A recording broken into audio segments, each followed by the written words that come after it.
Assalamualaikum warahmatullahi wabarakatuh. Tepangaken nami kula Afas Rangga Pratama. Absen kalih.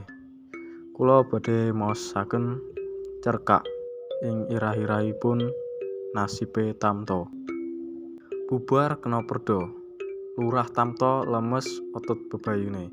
Jane ya arep ditetak-tetakake, arep disigar-sigarake, arep disumringahake. Ning sabanjure sing dumadi kok adoh karo sing arep. Rasa-rasa wae ora betah nutukake patemon. Kuwa ora mono milih. Terus ngang ngleglak. Ning kok patemon kuwi rasane suwe temen. Apa lurah sing dhisik yen pas kena perda kae yo ngene kaya rasan. Jaman jabatan lurah kuwi wektune ora mung 8 taun. Mbok menawa kesugihan arep tamto, ora kaya sing saiki.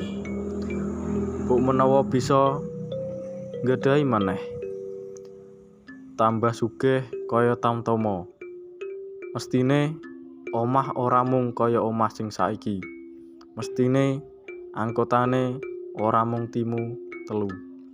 Mestine balungane ora mung 2. Mestine traktore ora mung 1. Mestine gelang lan ali-aline ora mung ana 1/2 kilo. Mestine Tanjaya sore ora mung bisa tumeka ngisor gunung sisih kidul banjur 50. Kabeh padha semono kuwi dadekne rikala Tamto dadi lurah sing umure mung 8 taun. Sebab nalika dheweke dikongkon nyalon maneh, wis ora ana rasaning atine kanggo mulur taker sikut. Omahe wae nalika semono mung 3. Ning rak wis 4 empyak gedhe pring. Jero omah wis ana lincak, empyak lan dipan uga ora marang pagedhing rakyate sing nglarat akeh dheweke sing sajak ora nganti ngemu rasa kaget. Dhisike oleh dikongkon nyalon dening para warga desane amarga saka siji pirang-pirang sing diduweni Tamto. Tamto kuwi petel kenceng. Yen wis ana gegayuhan sing dituju, apa wae sing ora ana ngarep bisa diendhek nganti entek wektu. Ya mung kowe mbayar utang wektumu. Dhisike oleh dikongkon nyalon dening para warga desane amarga saka siji pirang-pirang sing diduweni Tamto. Tamto kuwi petel kenceng. Yen wis ana gegayuhan sing dituju, apa wae sing ana ngarep bisa diendheng nganti entek wektu. Ya mung kowe mbayar utang wektumu. Dadak nalika jarum dirum kana perda, kok ana panggonan anyar njupuk dhuwit kanthi nggo kabeh pring gedhe akeh wurung. Ora mung kenceng, nanging Tamto isih tetep bisa mulur sikut. Mbok menawa wektu iku isih munggah jujugane. Nanging sawise Tamto mlebu omah anyar sing diarani perda, sikutane ora bisa ngadeg kaya nalika jaman dhisik. Para warga kene kuwi padha seneng oleh duwe lurah sing disiplin ing bab dhuwit. Pangarep-arep para warga, yen lurah disiplin ing bab dhuwit, desane mesti bakal maju. Soale pemerintah saiki rak ngejak tokake ndang kang akeh banget kanggo majine desa lan kemakmuran rakyat cilik.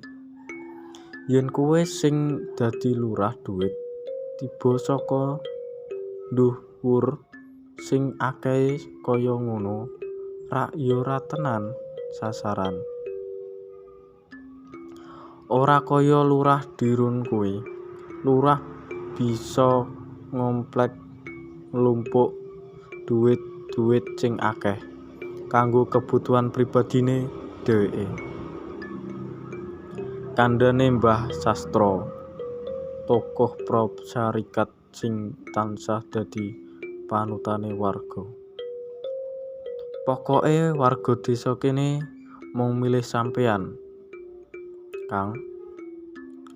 Lan sampean ya kudu gelem. Sambunge Kang Kodrat sing uga gedhe pengaruhe. Yen pancen karepe sampean kabeh iki ngono ya wis, aku gelem. Ning ya kuwi aku elut setane. Amarga ora duwe apa-apa meneh kok dakwa nyalon lurah. Wong bisa sempulur saben dina ajeng mangan wae, aku wis matur nuwun kok. Akhire tamta dadi lurah tenan. Taun kapisan pancen ya jujur tenan, ana duit badhes mudhun. Ditindakake apa mesti kanggo sing wis direncanakake manut anggar-anggaran kabeh desa. Yen ana warangan njaluk tanda tangan ya mung diwenehi sakpadane tanapangane. Yen ana warangan njaluk tanda tangan ya mung duweni sakpadane tapangane. Yen ana wong njaluk tanda tangan mung diwenehi manut kahanan sing tenan. Pokoke para warga desa bisa marani lurah tamta. Ning kuwi mung lumaku jroning rong taun katelu anggone dadi lurah, kahanan wis beda adoh. Ora mung trima adoh ning malah mbalik 180 derajat. Duit badhes mudhun mung ditanjakake separo, sing separo dienggo dhewe. Duit idete teko ora kanggo tuku sapi kaya perintahe, nanging dienggo separo. Ditajakake mugi separo supaya ngeklopi jatahe. Yen ana pabriksaan saka dhuwur tamta wis nunjuk rakyate sing duwe sapi ngongkon ndaku sapi idete. Ana proyek saka dhuwuran dudun sing akeh kaya mlebu sakit dhewe. Yen ana rakyat sing njaluk tanda tangan dienehi rokok apa duit ya ditampani. Marang masalah palagara saiki ditemokake gedene 10% saka rega sing dadi. Kurang ora ana. Yen ana kurange, lurah tamta wis wani nyeneni rakyate. Lah nggih lho Mbah, kula niki riyin jenengan delek lurah niku apa jeng enggih tambel-tambelan. Yen kurang 3 liten niki kula lho Mbah sing tambel. Sampeyan niki lho, niki tokoh nggih kedah marai sing apik. Ngono anggone nguneni Mbah Sastra nalika Mbah Sastra seksenan tuku sawahe Kang Maedawa. Najan Mbah Sastra meneng, nanging batine krasa jarem diuneni kaya ngono. Nguneni wong tuwa kok kaya ngono. Kowe iki sapa nemku? Dheweke Kang. Ngene rakyat dienut wong akeh. Yen ngene carane apa gunane aku dhisik kok ndadekake lurah. Lurah kok munggo tambelan iki karete saka ana ya tuku, Kang. Durung satempele, durung tanda tanganku kok ora ndambayar. Rumangsane aku iku mbahmu piye? Kang Kodrat sing dhisik melu Marjani wangake ndadekake Tamto dadi lurah. Nalika njaluk layang nggo adol sapi ya ditemproni mung nyilekti nganti kaya suwek raine. Kang Kodrat tumindak kaya ngono, ora menehi dhuwit administrasi kuwi rak manut unine wadya sing ndek emben uga njaluk layang sapi. Jarene lurah emoh dimenehi dhuwit. Lah Kang Kodrat yo melu-melu. Lah kok tinemune wis malik. Ngene lho Rah, aku jane iki rak melu-melu kandhane wadya sing ndek emben uga mentas njaluk layang sapi. Jare kowe emoh dinehi dhuwit. Lah aku yo ora menehi ngono. Lah yen nganggo dhuwit aku yo wis siap kok. Kang Kodrat ngrogoh sak dhuwit 10.000 dilolos. Banjure dhisik ing meja ngarepe Lurah Tamto. Banjur Kang Kodrat milih ngaya ai santet.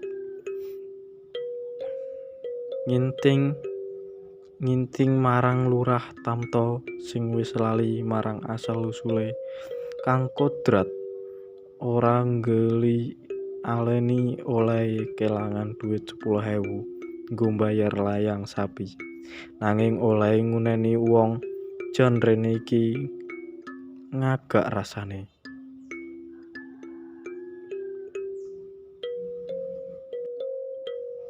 Taun-taun sateruse Lurah Tamto dadi sangsaya kendel ngenekake dhuwit banges. Yen metu bangese, para anggota LKMD sing kudune ngelola dhuwit kuwi langsung dilabrak Lurah Tamto. Para anggota LKMD diguyu sithik-sithik. Wis popo, dhuwit banges ditanjakake kanggo kapenakne dhewe, kanggo tuku apa wae. Ora ana sing wani ngungkur saka pangarepe, ora ana sing wani ngendhaleni nggo nukoni saben sawah, nggo nukoni lemah pekarangan, nggo gedhekake omah, uga ditampani administrasi kabeh proyek pembangunan desa, nggo transport, petugas oleh ejek-ejek lan seneng-seneng. Lurah Tamto meneng ngeri satemene. Najan marang kanca-kanca cedhak, Tamto ora nate cerita yen dheweke saestu wedi banget. Ngono kehane para warga padha angguk-angguk. Para tokoh masyarakat kayata Mbah Sastra, Kang Kodrat lan Kang Martin uga sesambat.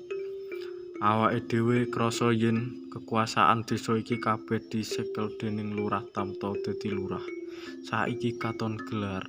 Najan bener-bener raket nanging Tamto tetep dijareni mung arep entek mangan dhewe. Wingi Lurah Tamto dadi kaya ngono kuwi amarga sing ngangkat satemene para warga sepuh desa. Nanging bareng para sepuh desa wong siji-siji padha mati, banjur didaulat Lurah Tamto sing manggon dadi lurah meneng. Merga krasa kepenakane, Tamto banjur kepengin ngelanggengake pangkat. Lurah Tamto sing lagi jam-jaman oleh dadi mantan jlentreh rikala digugu Bu Martin. Ana Mbah Sastra, Kang Kodrat lan Kang Martin. Krungu tembunge Bu Mantan, Tamto njrantali metu nemoni tamune. Atine wis nyicil seneng jalaran miturut pandungane mengko Mbah Sastra mesti bakal ngomong supaya dheweke melu nyalon lurah meneh. Kesungguhku bakal tambah maneh. Ngono durung tamta wis mboten. Tamu padha meneng wae nalika tamta nyalami bubar nyalam tamta ngucap, "Kempalan wae jare kula pun mboten krasan kok Mbah. Ampuna kula niki sing dados pranahe mpun wangsul peti wau-wau. Rasa-rasa napa mantan dirun nika ngin kados kula ngin Mbah." Mbah Sastra, Kang Kodrat lan Kang Martin, tokoh-tokoh masyarakat padha pandheng-pandhengan. Telu-telune kang saka omah mulih duwe karep njejongake tamta sing wis saka pokal-pokale rikala isih dadi lurah. Sakjane oleh dalan mulus sawise tamta kelangan papan. Ya jelas padha notam dirun dhisik nyalon, awake dhewe ora ana kang wani ngendhaleni. Uga likure dhewe kanca-kancane uga sepele kabeh. Beda karo kowe, kabeh padha wani ngendhaleni kowe ngono tam. Kelangan ya mung kelangan pangkate, ning wong-wong kene wis ora ana sing kena kaya ngono. Kowe saiki kepengin nyalon maneh apa ora eman-eman awake dhewe sing kena kaya ngono? Krungu omongane Mbah Sastra, upama tamta isih dadi lurah mesti ngejak bareng, nanging saiki wis mbledhos. Krungu tembunge Mbah Sastra, tamta krasa nyesel tenan. Ora nganti kapiye dadak ing atine krasa gumelak.